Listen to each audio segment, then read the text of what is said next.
Eu era o irmão mais novo, quieto, que sempre cuidava de todos. Até que minha irmã mais velha inventou a pior mentira que uma pessoa pode inventar. Minha família me expulsou sem olhar para trás. Passei anos dormindo em carros, comendo em cozinha comunitária, reconstruindo cada pedaço da minha vida do zero. E quando finalmente consegui me levantar, eles apareceram na minha porta. Não para pedir desculpas. Não para reconhecer o erro. Mas porque precisavam de mim. E eu tive que tomar a decisão mais difícil da minha vida. Sabe qual é a pior parte de ser traído pela própria família? Não é a dor da expulsão. Não são as noites de frio. É saber que, em algum lugar do mundo, as pessoas que deveriam te proteger estão dormindo tranquilas, enquanto você aprende a sobreviver. Foi assim que me senti aos 19 anos, quando minha irmã mais velha me olhou nos olhos e disse algo que eu jamais imaginei que alguém poderia dizer. E o pior, minha mãe, meu pai, meus tios, todos escolheram acreditar nela. Eu vou contar essa história do jeito que ela aconteceu, sem floreios, sem tentar me fazer de santo. Meu nome é Mateus, mas nos Estados Unidos todo mundo me chama de Matt. Cheguei aqui com 10 anos, quando meus pais decidiram tentar a vida na Flórida. Eles sempre trabalharam pesado, meu pai na construção civil, minha mãe fazendo faxina em casa de família. Não tínhamos muito, mas tínhamos união. Pelo menos era o que eu achava. Minha irmã, a Camila, é 4 anos mais velha que eu. Sempre foi a favorita, a princesa da casa. Morena, olhos verdes, daquele jeito que conquistava todo mundo com um sorriso. Eu era o oposto, sempre fui mais na minha, gostava de ficar no quarto desenhando, ajudava minha mãe com as compras, nunca dei trabalho. Enquanto Camila saía para festas, eu ficava em casa estudando ou trabalhando num subemprego para ajudar nas contas. Aos 18 anos, consegui um trampo numa lanchonete em Orlando. Não era grande coisa, mas me dava meu próprio dinheiro e uma sensação de independência. Foi nessa época que minha irmã apareceu com uma notícia: estava namorando um cara mais velho, o Daniel, gerente de um restaurante fino em Kissimmee. Lembro que minha mãe ficou nas nuvens. Finalmente minha filha arrumou um homem de verdade, ela dizia. Eu nunca gostei muito do Daniel.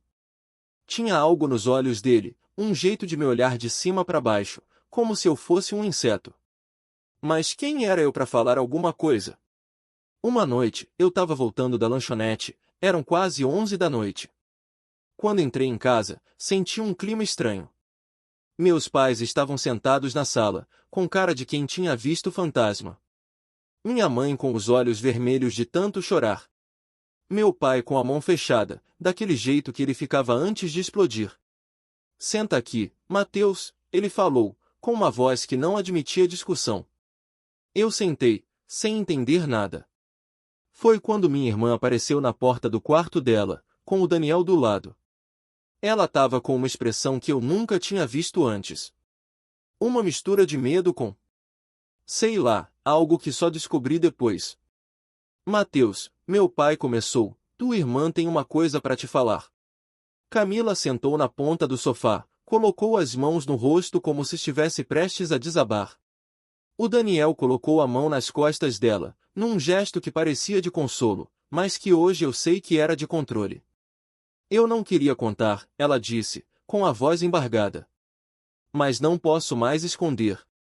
O que você fez comigo é inaceitável. Eu lembro que meu coração deu um salto. O que eu fiz? Do que você está falando? Ela levantou a cabeça e me olhou com aqueles olhos verdes cheios de lágrimas. E então ela disse as palavras que ecoariam na minha cabeça pelos próximos 10 anos. Você tentou abusar de mim.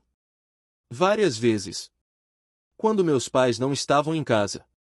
O mundo parou. Juro por Deus, o mundo simplesmente parou. Eu abri a boca para falar, mas nenhum som saiu. Olhei para o meu pai, que estava vermelho de raiva. Para minha mãe, que desabou num choro ainda mais alto. É mentira, consegui gritar finalmente. Mãe, pelo amor de Deus, eu nunca. Ela é minha irmã. Mas aí o Daniel entrou na conversa. Eu vi mensagens no celular dela. Ameaças. Coisas que ele mandava. Ela me mostrou tudo. Mensagens? Que mensagens? Eu nem tinha celular direito na época, usava um daqueles de botão que mal mandava SMS.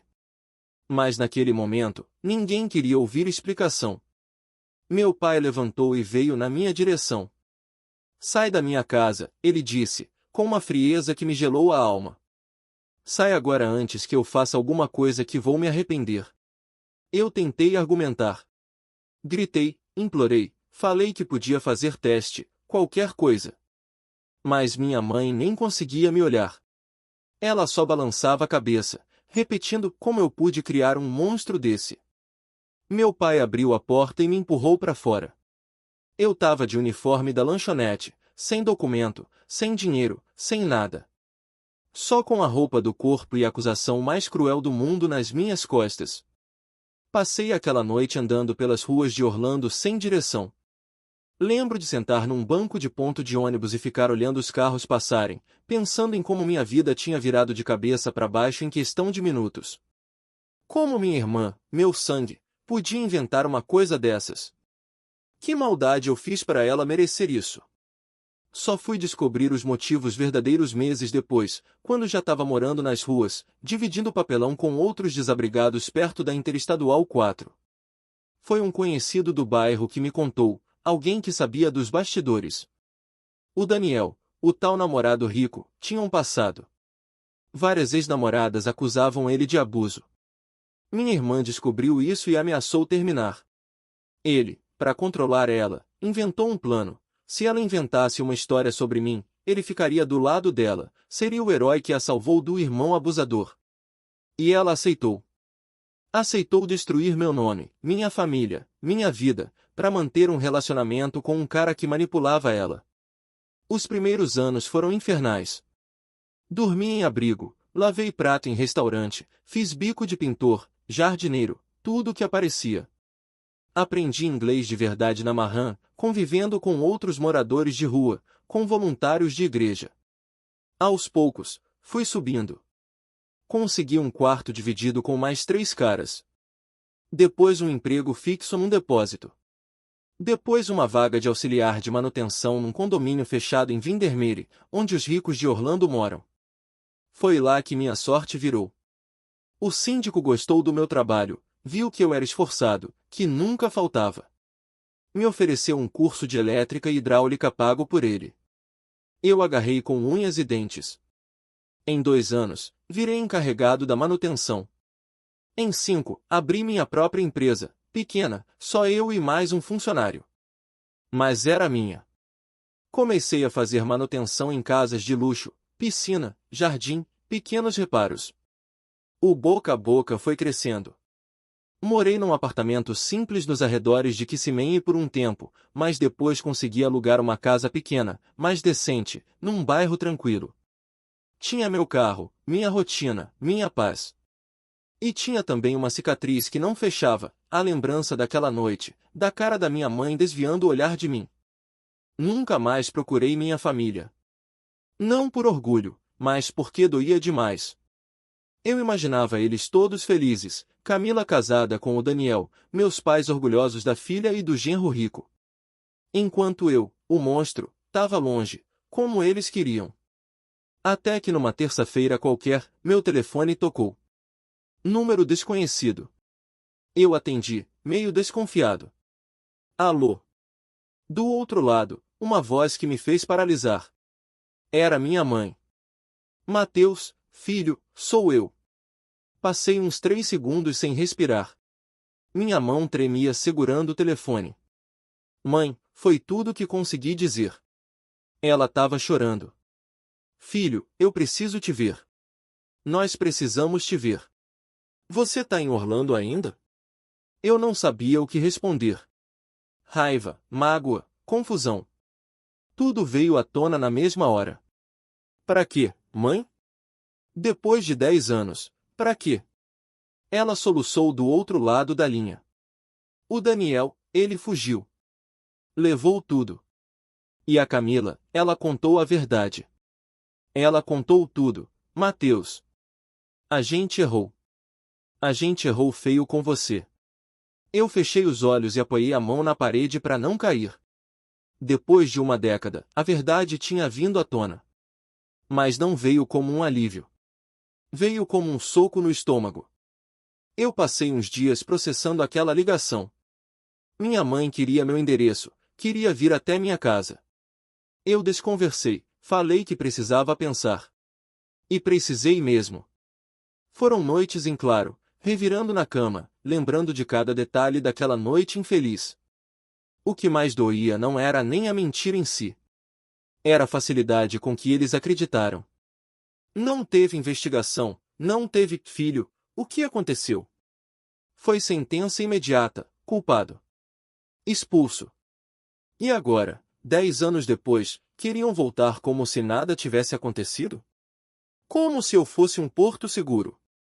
Mas aí veio a curiosidade.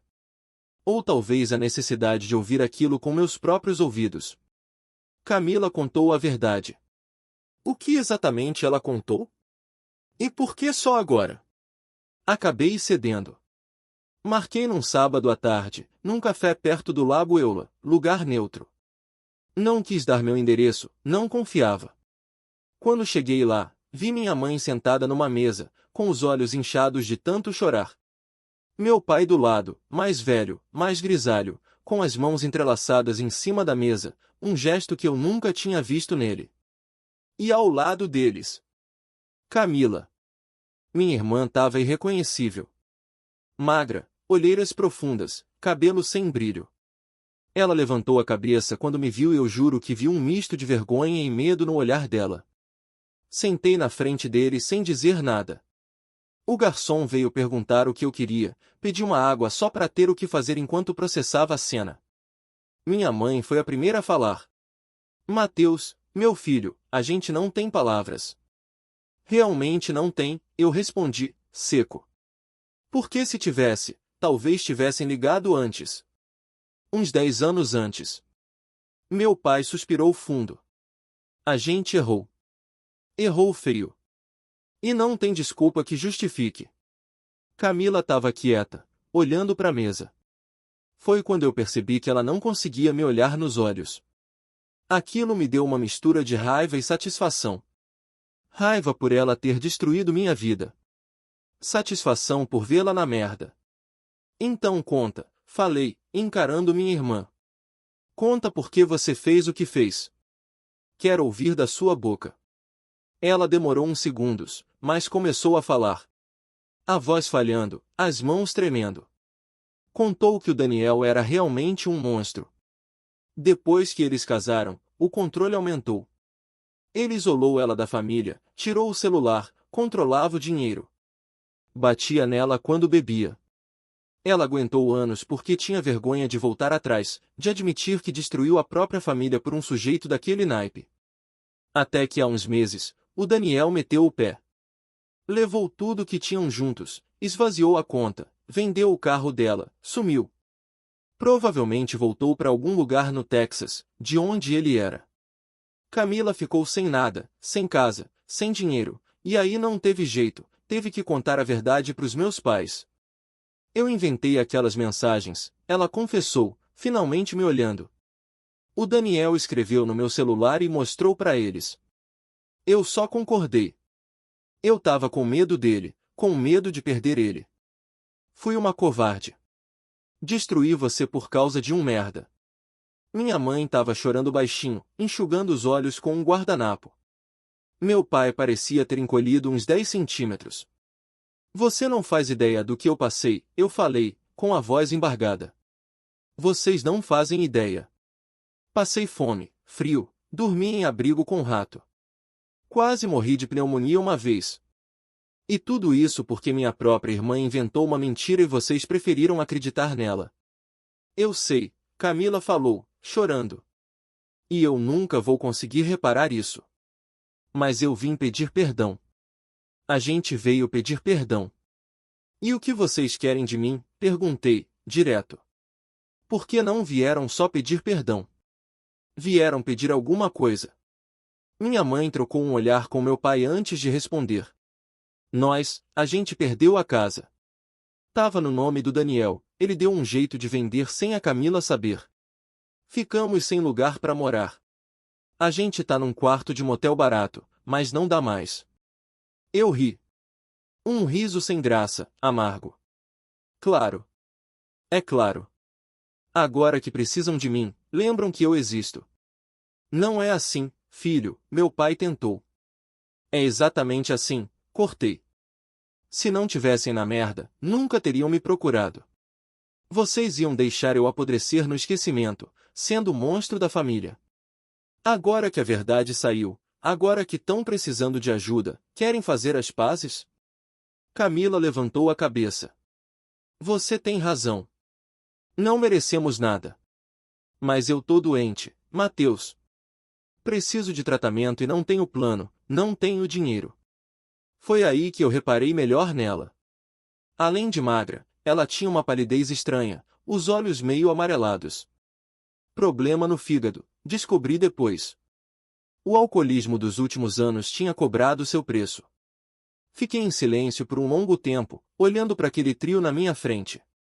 Minha família. As pessoas que deveriam ter me protegido e que me jogaram aos lobos. Vocês querem minha ajuda, falei devagar. Depois de 10 anos, querem que eu abra a porta da minha casa. Da minha vida. Minha mãe assentiu, com lágrimas escorrendo. Eu respirei fundo. E então falei o que tinha que ser falado. Vou ajudar. Mas não é por vocês.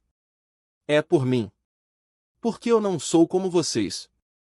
Eu não viro as costas para a família, por mais que ela mereça. O alívio no rosto deles foi quase palpável. Mas eu não terminei. Mas tem condições. Primeiro, vocês vão morar na minha casa, mas cada um vai trabalhar. Não é hotel. Vão cuidar das despesas, vão contribuir. Segundo, Camila, você vai fazer tratamento. E eu vou supervisionar. Terceiro, a gente nunca mais vai falar sobre isso. Não quero ouvir desculpas todo santo dia. O que passou, passou.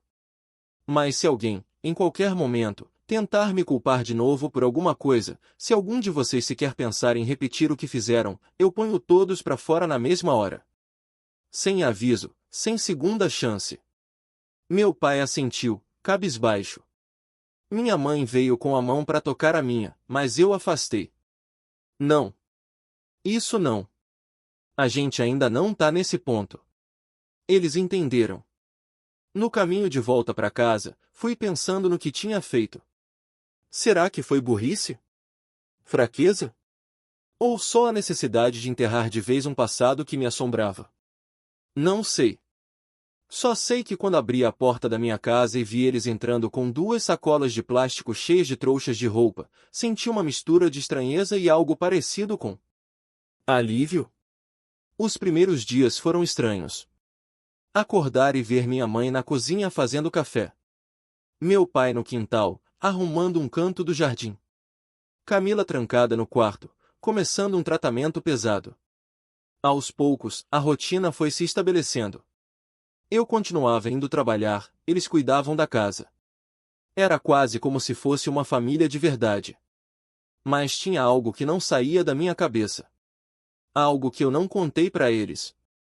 Durante todos esses anos, eu guardei cada prova que consegui da inocência. Tinha recibos de ponto eletrônico da lanchonete provando que eu estava trabalhando em todos os horários que ela disse que as investidas aconteciam. Tinha testemunhas, gente que trabalhava comigo. Tinha até um antigo colega de escola que confirmava que eu mal saía de casa, vivia no quarto estudando. Guardei tudo numa pasta, como uma arma, pro caso de um dia precisar me defender. Nunca precisei usar.